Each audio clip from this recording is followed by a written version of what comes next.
Fasara ba'da dzalika yustaghrabu ilmul qulub. Nah, jadilah setelah yang demikian itu dianggap asing, dianggap aneh yang namanya ilmu hati.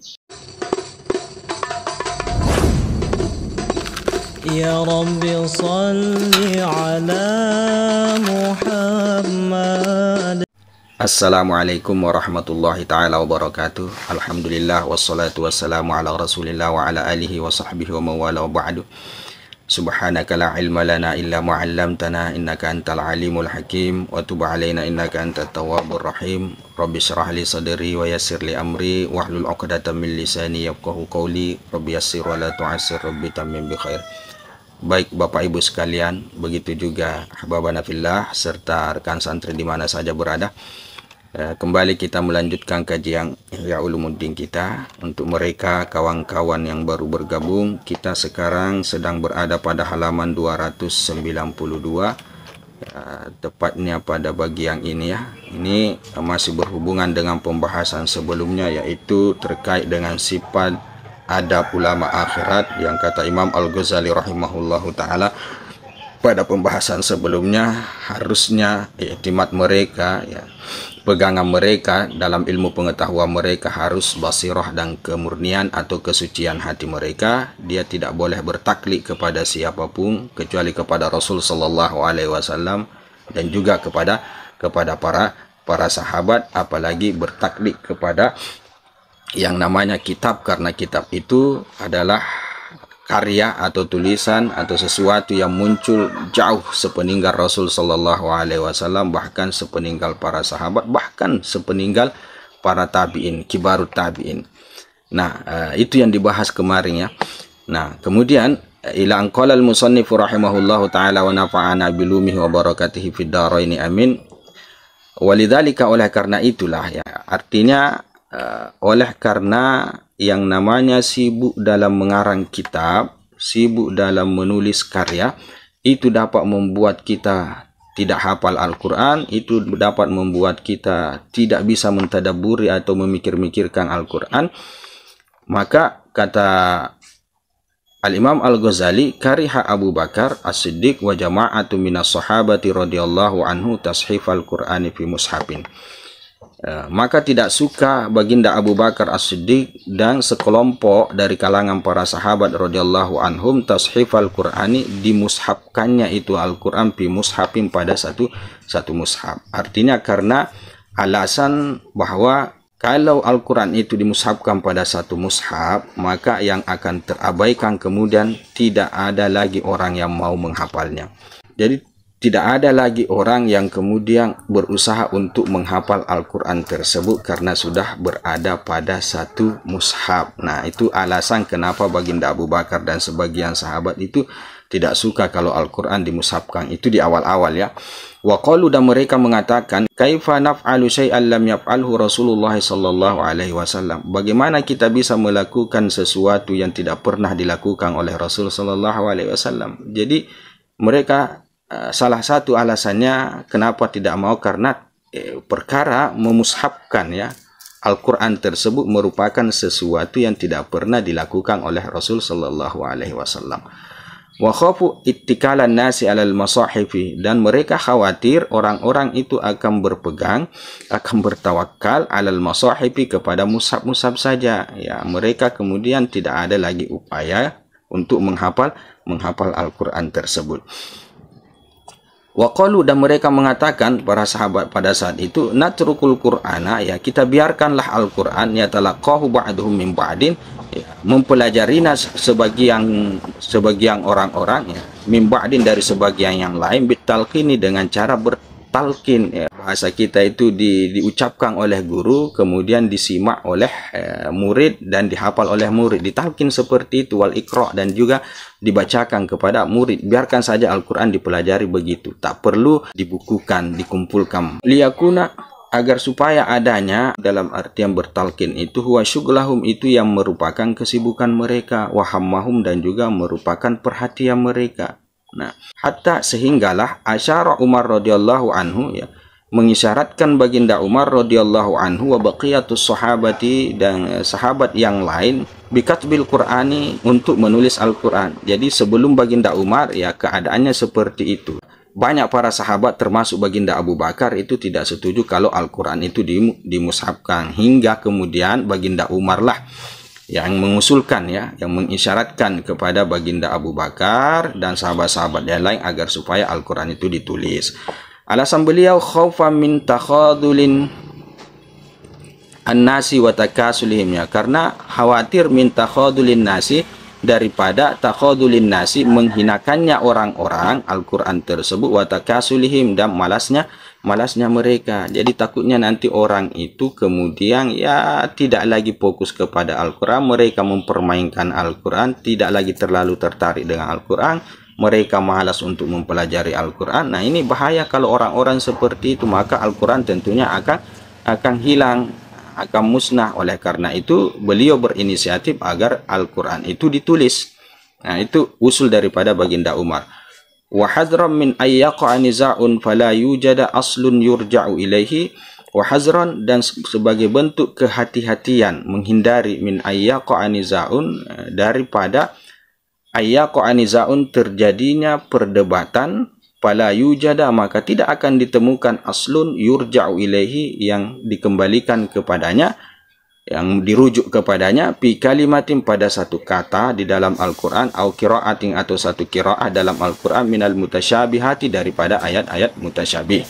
Nah, jadi salah satu alasan baginda Umar adalah ya khawatir nanti ada terjadi perbedaan pendapat di kalangan orang-orang, di kalangan para sahabat yang lain, yang mana perbedaan pendapat itu berhubungan dengan satu kata atau satu qiraah di dalam Al-Quran yang mutasyabih, yang samar.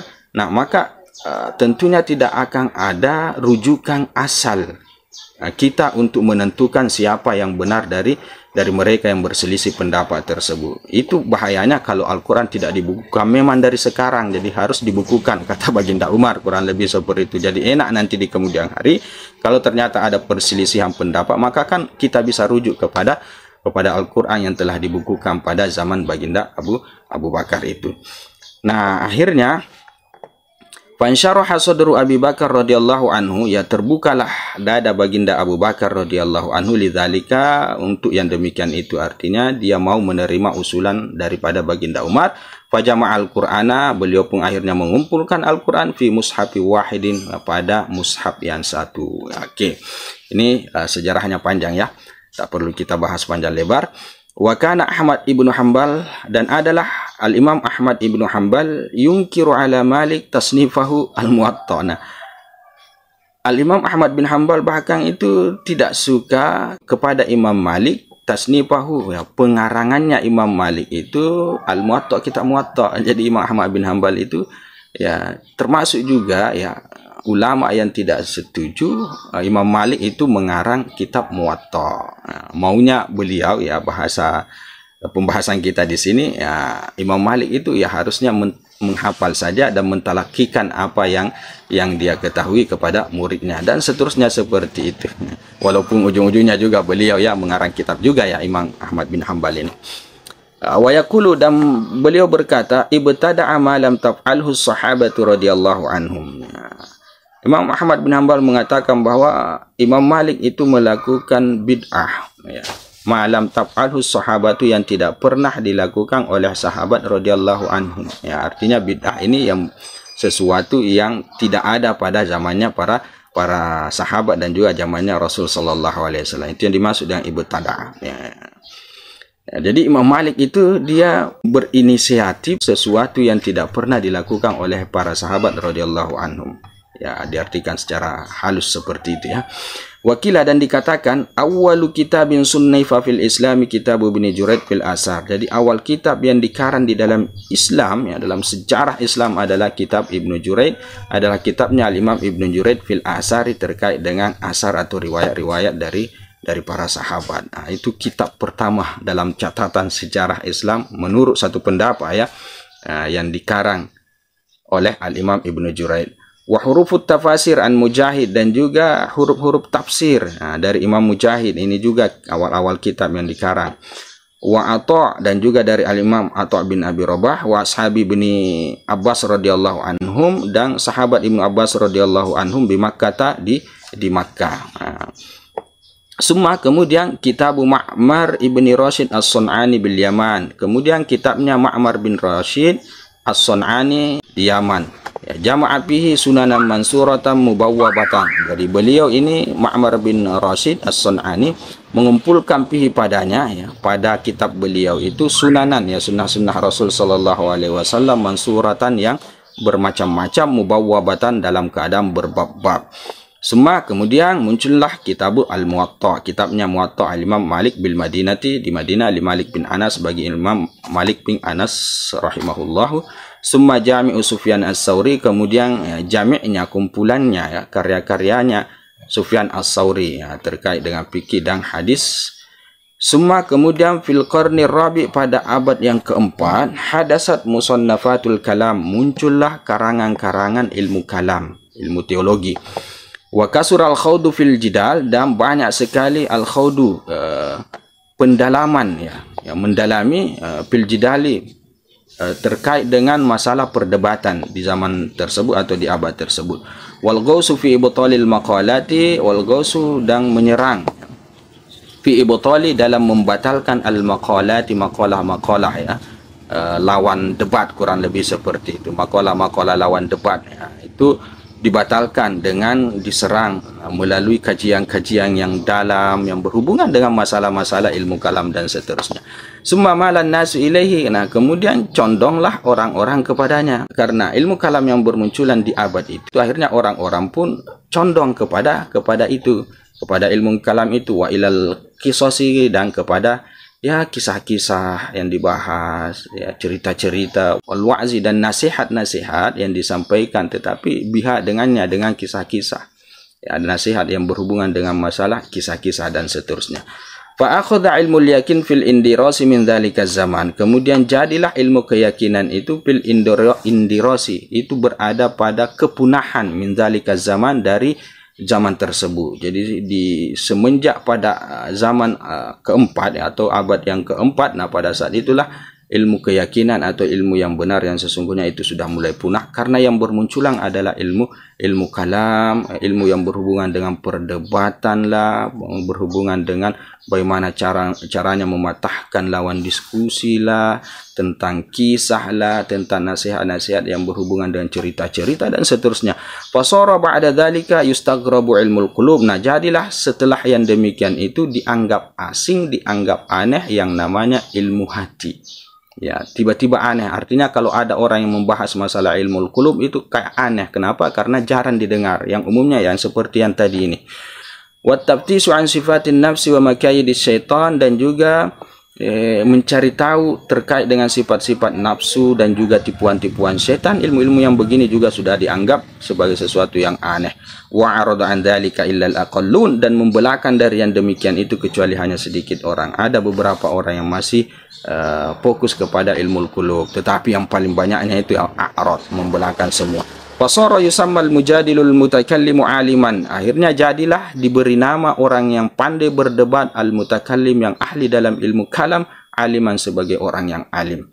Wal qasul muzakhrifu kalamahu bil ibaratil musajja'ati aliman, dan orang-orang yang pintar bercerita, al muzakhrifu kalamahu, yang menghiasi perkataannya dengan ibarat-ibarat yang al-musajja'ah, yang berbahasakan saja, artinya bahasanya indah, retorikanya bagus. Ini disebut sebagai orang alim, tetapi terkait dengan masalah ilmu qulub itu tidak ada.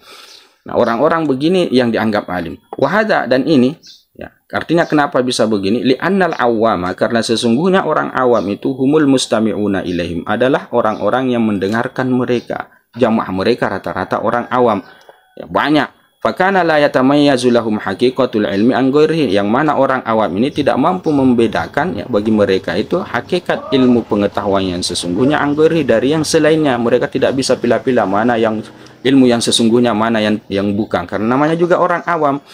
Ya, walam takun siratus sahabati radhiyallahu anhum wa ulumuhum zahirat zahiratan indahum, dan tiadalah sejarahnya para sahabat, kisah hidupnya dan seterusnya radhiyallahu anhum wa ulum, dan keilmuan mereka itu zahiratan indahum, itu tampak di kalangan mereka, karena yang pada saat itu merebak adalah ilmu-ilmu yang seperti ini. Sementara sejarah para sahabat, kalamnya, ungkapannya, nasihatnya dan seterusnya itu tidak ada, tenggelam, hilang. Mereka tidak tahu itu, hatta sehinggalah adalah mereka, ya, orang awam ini, ya'rifuna biha, mereka dapat mengetahui biha, ya, dengan sirah as-sahabah ini mubayanata haula'i lahum, sebagai sesuatu yang membedai haula'i, mereka ini bagi mereka. Artinya karena tidak zahirnya ini, ya, sirah-sirahnya para sahabat di masa itu yang bisa mereka jadikan sebagai sesuatu yang bisa membedakan dengan mereka ini yang banyak ini, al-qas al-mutakallim ini, ya tidak ada yang seperti itu, tidak ada sejarahnya para sahabat dan seterusnya yang bisa mereka para orang awam di situ jadikan suatu pertimbangan untuk menentukan apakah yang mereka sedang pelajari yang marak pada saat itu adalah sesuatu yang benarkah atau yang salah. Ya, ini maksudnya hatta kanu ya'rifuna biha mubayanatan, yang adalah mereka mengetahui dengannya, dengan sirah sahabat tersebut ternyata itu beda dengan mereka ini. Supaya mereka bisa menarik kesimpulan bahwa sirah sahabat inilah yang benar, yang paling benar, sementara yang mereka sampaikan itu adalah sesuatu yang boleh dikata tidak dibenarkan lah, kurang lebih seperti itu. Nah, tidak ada yang seperti itu. Akhirnya ya orang-orang awam ini ya tetap saja dengan anggapan mereka bahwa apa yang mereka pelajari pada saat itu adalah sesuatu yang bagus, padahal sebenarnya tidak. Fastamarra alaihim ismul ulama, akhirnya berkekalanglah alaihim, ke atas mereka ini para mutakallimin, para qas ini, ismul ulama, nama ulama. Jadi mereka disebut sebagai ulama. Jadi yang di benak orang awam itu mereka lah yang orang alim, ya, orang yang banyak paham terkait dengan ilmu agama, ya. Wa tawarasal laqbu khalfun an salaf, dan saling mewarisilah laqab tersebut khalfun, ya, generasi berikutnya, an salaf, daripada generasi yang sebelumnya. Artinya kemudian secara turun-temurun bergenerasi ke belakang itu gelar ulama itu menempel identik, ya, dengan al-mutakallim yang pandai berdebat, al-qas yang pandai bercerita, retorikanya bagus dan seterusnya. Jadi kayak itu yang disebut dengan ulama, dan itu dari generasi ke generasi itu seperti itu. Wa asbaha ilmul akhirah matwiyan, jadilah ilmu akhirat itu matwiyan, itu dilipat. Wa ghaba anhumul farqu, dan ya ghabah, hilanglah anhum dari mereka ini al farqu, perbedaan bainal ilmi wal kalam, antara ilmu yang sesungguhnya dan al kalam, ilmu kalam, ilmu